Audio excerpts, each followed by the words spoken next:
Good evening student. आज हम पढ़ेंगे class 10th chapter real number third question.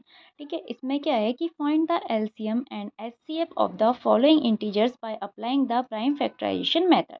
Means आपसे क्वेश्चन कह रहा है कि आपने फाइंड करना है एलसीएम एंड एचसीएफ और किसका यूज़ करके, प्राइम फैक्टराइजेशन मेथड का यूज़ करना है।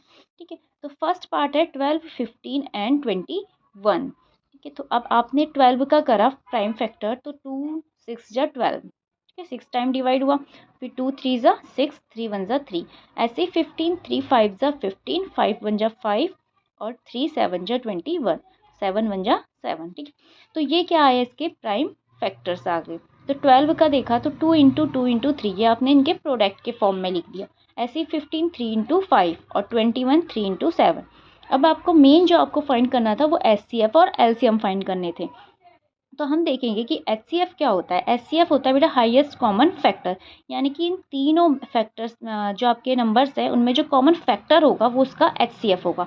तो 3 आ रहा है इसमें, और इसमें भी 3 और इसमें भी 3, मतलब तीनों नंबर्स में 3 कॉमन है। तो यानी कि जो आपका फैक्टर वो आएगा, एचसीएफ आएगा, वो आएगा आपका 3। उसके बाद से नेक्स्ट आ जाता है एलसीएम। एलसीएम में क्या है कि एक तो आपको जो एलसीएम में 3 तो आएगा ही। ठीक है, जो इसका कॉमन है वो 3 सिर्फ 1 टाइम लिखा जाएगा, जैसे यहाँ पे लिखा है। ये 3 टाइम है तो तीनों टाइम नहीं आएगा, सिर्फ ये 1 टाइम आया। और बाकी जो इसके जो बचे हुए नंबर्स हैं 2 2 5 और 7, वो सारे आ जाएंगे। ठीक है, फिर उन सब की मल्टीप्लाई कर लेंगे तो कितना आ गया आपका 420। तो ये आपका क्या आया, LCM. HCF is 3 and LCM is 420। फिर ऐसी सेकंड पार्ट है थर्ड क्वेश्चन का, 17 23 एंड 29। तो हमने देखा ये तीनों नंबर्स क्या हैं, आपके ऑलरेडी प्राइम नंबर हैं। तो ये प्राइम नंबर्स वही होते हैं, या तो जो 1 से डिविजिबल होते हैं या फिर खुद की टेबल से।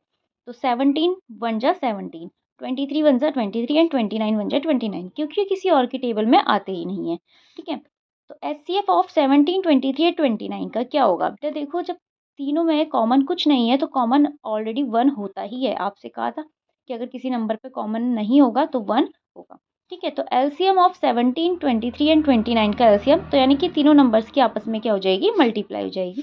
तो 11,339, तो एलसीएम ऑफ दिस नंबर।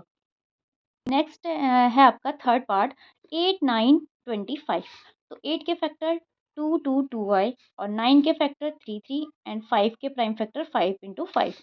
तो ये हमने यहाँ लिख लिए हैं। ठीक है, अब देखना इसमें 8 के 2 आ रहे हैं 9, इसमें 3 या 25 है, तो क्या तीनों नंबर्स में कुछ कॉमन है?